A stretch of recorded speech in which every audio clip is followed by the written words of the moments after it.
سلام، یه سلامی گرم و پر انرژی خدمت همراهان عزیز. با من همراه باشیم با یه انرژی خوانی دیگه. موضوع انرژی خوانی امروز میخوایم ببینیم اونی که رفته آیا قصد به بازگشت داره؟ این موضوع رو میخوایم براتون بررسی کنیم. ممنونم کسایی که لایک میکنین، کامنت میذارین. با اون کامنت های قشنگتون به من انرژی میدین.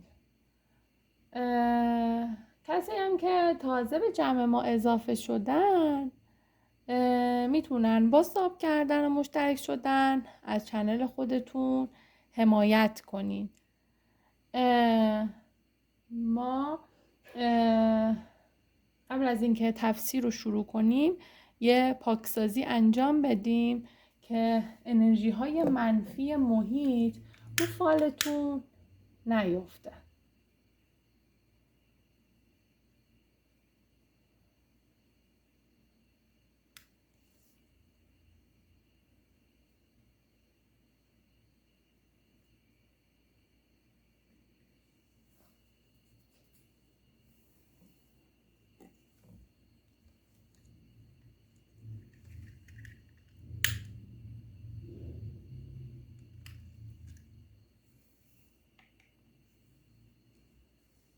یه دست دک داریم،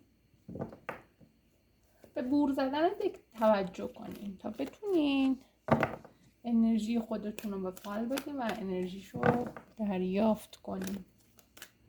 از اونی که رفته چه خبر؟ آیا قصد به بازگشت داره؟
از اونی که رفته چه خبر؟ قصد به بازگشت داره؟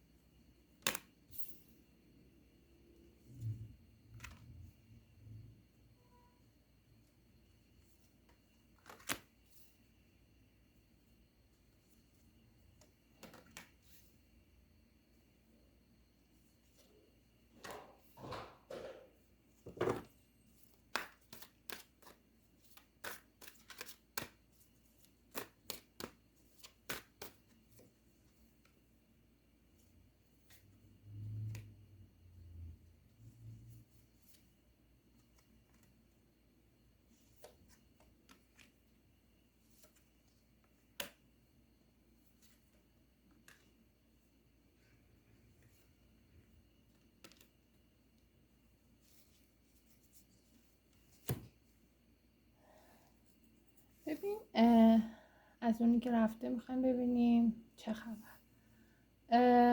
فعلا قصد بازگشت نداره. یه آدمی هستش که خیلی لجباز قده، انگار فکر میکنه رابطه رو کات کنه با شما، رابطه رو کات کرده میتونه زندگی خوبی داشته باشه، ولی یه سنگینی خیلی بزرگ زندگیشو کلن گرفته. حالا چه کاری، چه مالی، چه احساسی. سردرگمه، نمیدونه چی کار کنه، کلافه است.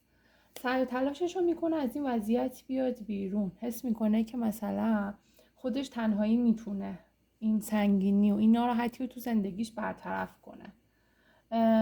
یه آدمی هم هست تو زندگیش، یه آدمی که انگار تو گذشته بوده، فکر این شخص رو درگیر کرده، فکر میکنه که برگرده به این شخص، زندگی خوبی داشته باشه، میتونه موفق بشه. نه، ببین به این موضوع پی میبره که وقتی که با شما کات کرده زندگیش از این رو به اون رو شده، یعنی یه جورایی سختی تو زندگیش زیادتر شده، مشکلاتی که بوده نه تنها حل نشده بلکه بیشتر هم شده. تصمیم به شروع با رابطه شما میگیره خیلی سریع، یعنی ممکنه یه رابطه خیلی کوتاه مدت داشته باشه، یه کاتی کوتاه مدت داشته باشه، به سمت شما بازگشت داشته باشه، یعنی به فکر برگشت هست. حالا اگه فعلا برنگشته ولی به فکر بازگشت هستش. میخواد یه رابطه احساسی با هم داشته باشین، به زودی خبر از سمتش بهت میرسه. درسته یه جور وانمود کرده که زندگیش اوکی میشه ولی اوکی نشده. رو وعده 8 براش میبینم خبر میرسه. اون خانومی که تو زندگیش بوده، حالا گذشته بوده دوباره برگشته، کسی که تو حروف اسمیش میم، نون، الف، ه، س، یکی از اینا رو یا چند تا از اینا رو داره یه کارایی میکنه که این شخص رو به سمت خودش جذب کنه. انگار موفقم شده ولی مدت کوتاه. برای همیشه ایشون دیگه میره، یعنی دیگه دوباره به سمت این شخص احساسیتون نمیاد. شما خیلی سعی و تلاش میکنین که زندگیتون درست بشه، زندگیتون اوکی بشه، ولی انگار اونجوری نشده فعلا. همش به حرفایی که بهتون زده فکر میکنین که چرا نتونسته عملی کنه، چرا یا اینکه مثلا کارش رو افتاد شما رو رها کرد و رفت. ببین درسته یه آدم لجبازی هست، یه آدمی هستش که پنهانکاره، خیلی کاری چیزایی رو ازتون پنهون کرده ولی الان پشیمونه، یعنی دوست داره که بیاد به سمتتون رابطتون رو درست کنه، زندگیتون رو درست کنه. تو ذهنش تو خانوادهش خیلی درگیری هست، خیلی بگو مگو تو زندگیش هستش. خیلی هستن که دارن یه کاری میکنن که زندگیش نابود بشه، ولی ایشون سعی تلاش میکنه که زندگیشو اوکی کنه.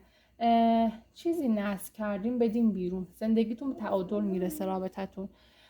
کسی که انگار دروبازی در این رابطه حالت رسوایی افتاده، این شخص خیلی دنبال مشورت و مشاوره هستش که زندگیشو درست کنه، اوکی کنه.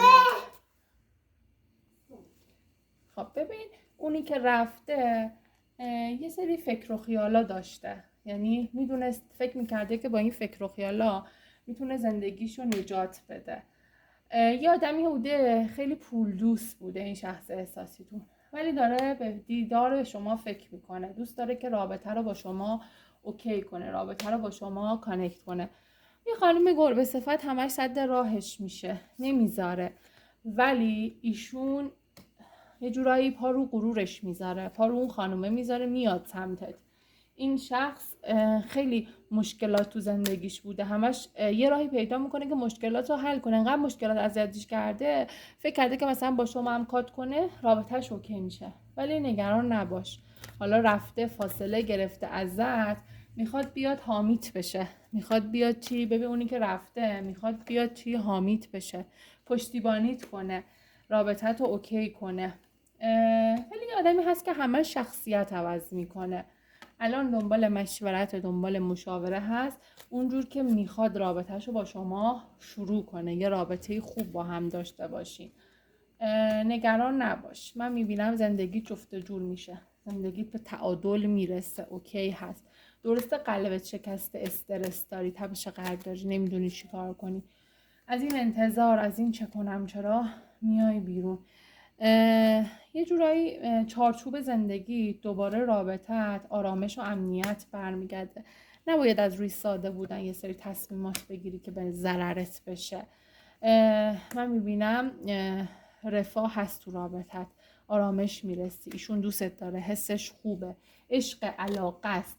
فقط باید یک کم صبر کنی، عجولانه خودت هم تصمیم نگیری. ببین بعضی موقع اشتباه خودته، انقدر میری سمتش، همه جوره باهاش خوب تا میکنی، طرف مقابلت فکر میکنه چه خبره، فکر میکنه که مثلا حالا دور از جون هر بلایی بیاره بره بیاد با کسی حرف بزنه شما پایین تعهد و دوستی وای میسی. یکم هم باید مثل خودش تا کنی، همش حس میکنین که شما رو علاقه‌مند کرد و رفتش، ولی نه، ایشون این دائمی نیست کاتیتون، یعنی به فکر بازگشت هست، به فکر خوب شدن رابطه هستش. درسته الان حس میکنین که مثلا چرا توی این مدت نیومده یا شما رو نمیبینه یا جواب خوبیاتون رو نداده، میاد یکم عجله نکن. درسته شرایط خوبی نداری، سختی زیاد کشیدی تو این رابطه، ولی نگران نباش. یه آدمی هست کاملا پر ریسک هستش، بعضی موقع یه کارایی میکنه بعدش پشیمون میشه. یه آدمی هست زیادم بروز نمیده ولی حسش خوبه، دوستت داره، نگران نباش. این رابطه به سرانجام میرسه. من میبینم که مثلا دوباره بازگشت هست. حالا خودت هم ممکنه تو راه دعایی چیزی قدم برداشتی کم سنگین افتاد، اینا همه موقتیه، نگران نباش.